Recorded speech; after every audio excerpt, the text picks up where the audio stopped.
What's going on, everybody? So I don't know if I'm going to put this in the beginning of this video or at the end of this video, but either way, you guys are watching it, so I'm gonna let you guys know. So in this video, we go ahead and we tackle the ecoboost dreaded leak that everybody talks about. This one was on the rear side of the passenger turbo, which means it's in between the block and the turbo. As you guys can see, I have a whole variety of tools and pretty much anything that can make a job just a little bit easier for you. And I don't recommend anybody to do this job at home. If you haven't worked on Fords a lot, or you're not familiar with the newer style motors, I do not recommend working on this. Take it to a local shop, a reputable shop that knows what they're doing, or take it to your local dealer. But that being said, I know this was a really long intro, and I know you guys kind of want to see what I did. So here we go. We're going to hop on into it and see you guys in just a minute. Let me know if you guys have any questions, like I said before. And yeah, see you in a minute.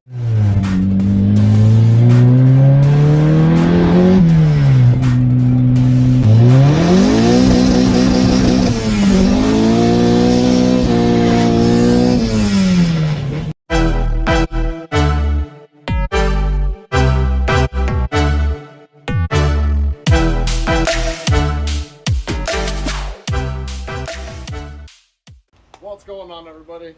Don't mind the mess behind me. That's tore apart, this is tore apart, that's tore apart.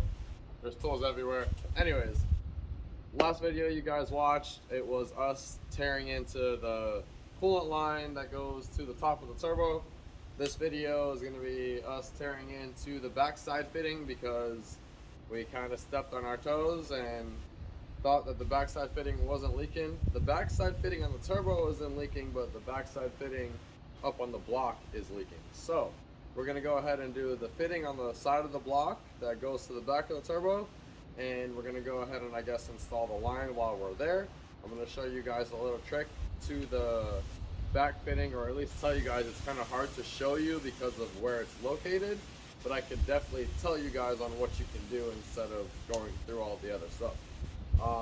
So let's go ahead and just step over there, show you guys what's going on and what I've done so far, and then we'll pick up from there. So I've already taken out the battery and I removed the intercooler piping and the intake piping so that way you can access the top here. Now, what I haven't done yet, we'll go through that in a second, but I'm going to tell you what I have done and where we're at. So below here on the back side of the turbo, there's a fitting that looks just like that. And a lot of people say that you need to remove the exhaust and you need to do this, that, and third. I'm going to tell you what I did. You don't have to listen to me, but it's up to you. What I did is, seeing as though I was already removing this line here, I removed this line, I put it up out the way, and I installed the new fitting while I was there. And then I removed the 3 bolts right here for the turbo that go into the manifold. And I was able to put a pry bar in between the turbo and the exhaust manifold and give me a little more space. I went down below and I removed the starter that's right there. I unbolted the starter, took the wires off of it, got the starter up out the way, and with the turbo snuck back just a little bit, you're able, my hands aren't that small, you're able to get your hand up in there. Once you break it loose and you get it all the way out, you're able to get your hand up in there and put it in with your fingers. So I did not remove the downpipe, I did not remove the turbo all the way. I literally just unbolted it right here and got it up out the way enough because I needed to get to the back side of it.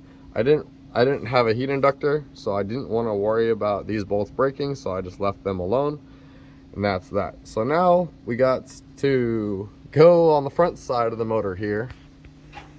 Now we got to go on the front side of the motor up here, and we're going to need to unbolt the compressor. We're going to try to, so I'm going to try to just unbolt the compressor. I'm going to take the belt off, obviously.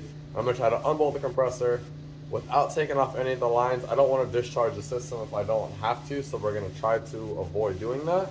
And obviously we'll find out, and you guys will know if you can do it without discharging the system or not. So yeah, let's go ahead. We're gonna dig into that, as you guys see, and as you guys and I've already said, we did the intercooler piping, we did the intake, we took that off already. So now we took the battery out. I already unbolted the battery tray. I'm gonna yank the battery tray out. Once I get that out of the way, we're gonna go ahead and take the guard out from underneath.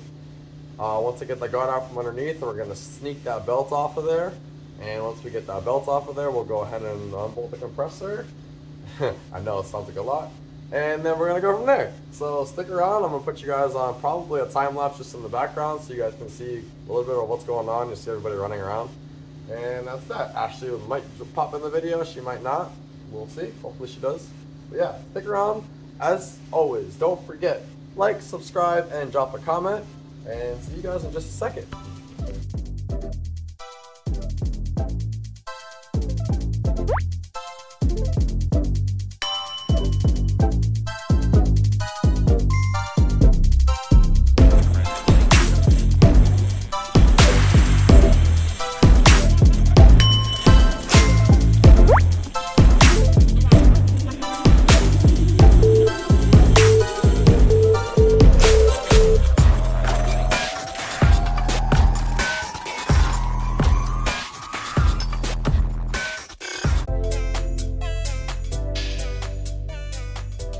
Alright, so just a heads up, when you guys go to remove the AC compressor belt, most of you know, some of you don't know, there's no tensioner on it, it's a stretch belt.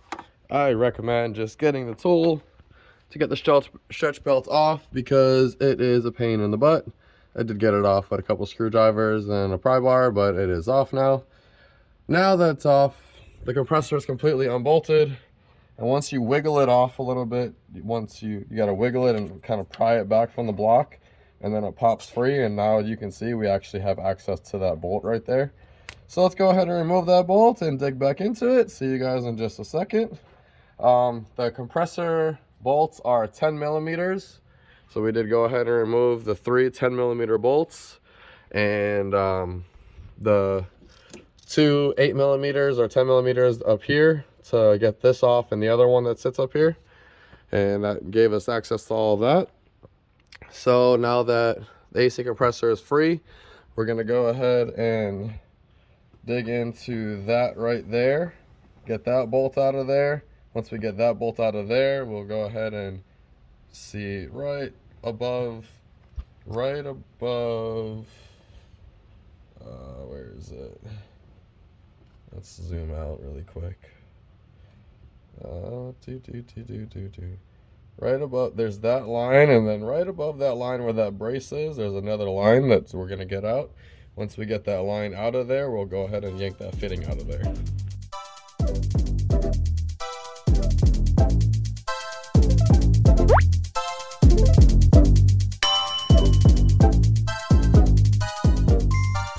Well, as you guys can see, there's the fitting.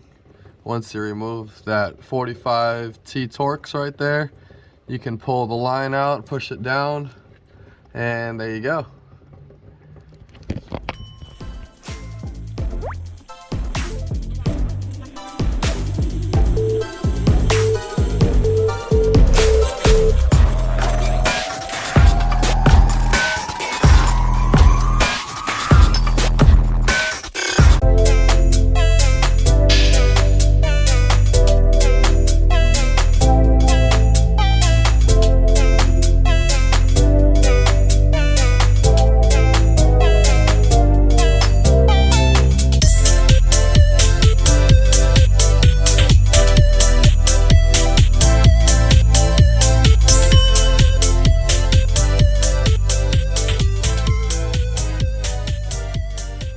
So you guys saw last we left off, I believe, we got the fitting out of the side of the block.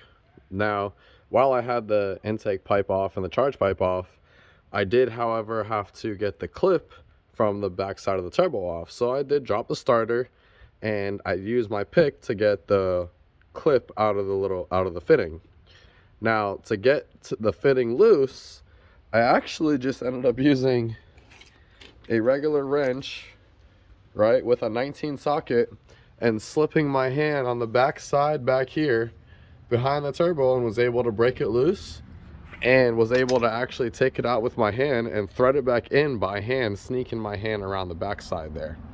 So again, you guys, we do not have to remove the turbo. So we were not wrong to begin with.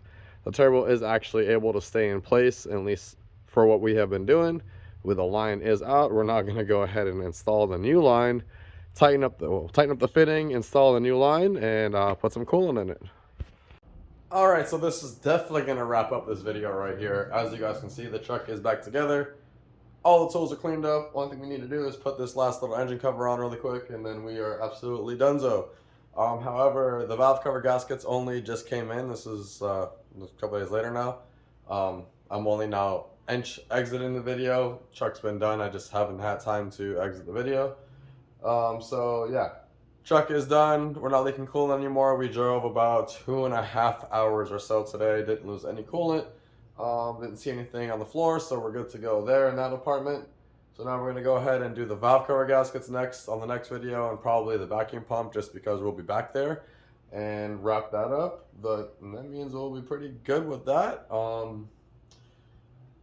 Yeah, like I said, this is not an easy task. Yes, it can be done. It's not impossible. It's not impossible, but it's not an easy task. So, as always, go ahead, like, subscribe, drop a comment below. Let us know what you guys want to see some videos of next, and see you guys in the next one.